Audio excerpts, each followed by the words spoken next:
Hey, I'm Heather. I'm a sexuality empowerment coach, and this week I wanted to talk to y'all about comparison and pretty much why it sucks. I was originally going to title this "Losing the Comparison Game" because I really feel like comparison is something we can't actually win at. We all know the famous quote from Eleanor Roosevelt: "Comparison is the thief of joy."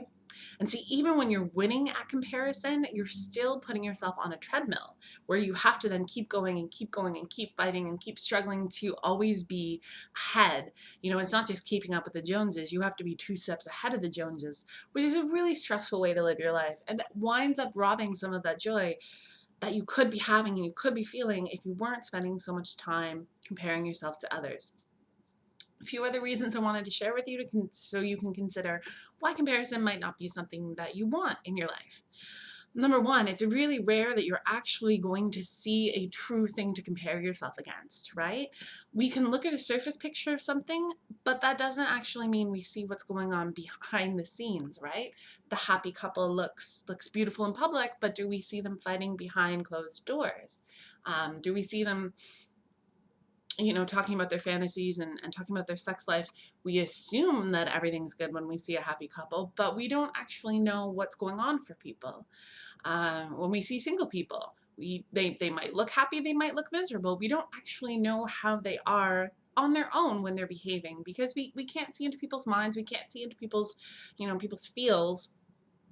So comparing yourself to an assumption that you're making against someone else is so unlikely to be correct that you're kind of just wasting your time. Number two, often when we're comparing things and things that we can see, we're not even comparing like things. I know a lot of people, especially, male people, compare themselves to pornography and to what they see. But the reality of that situation is like, here's your average person when it comes to sex. Here's people's whose job it is to have sex.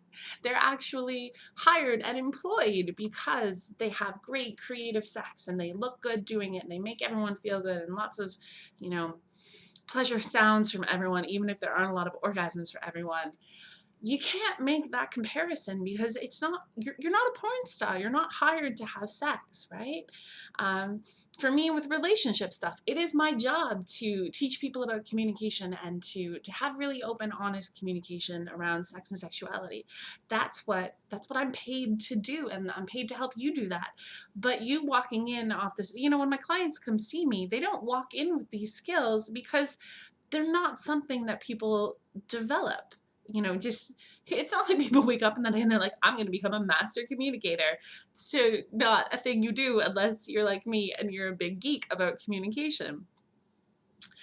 Number three, comparing yourself closes off opportunities to connect.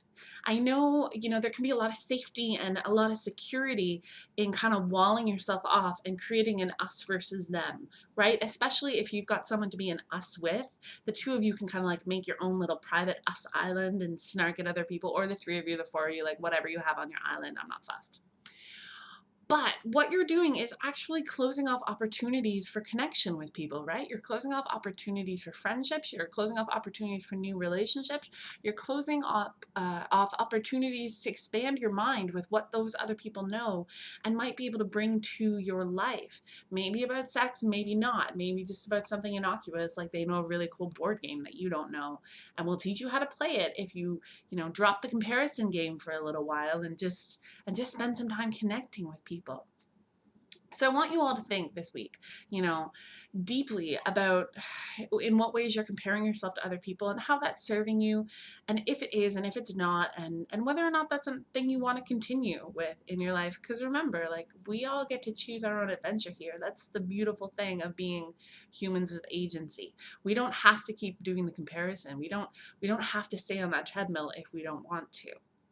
So yeah, so hit me up in the comments below. Let me know if you have any thoughts about this, if you find any opportunities for you to jump off, and I'll talk to you next week. Bye.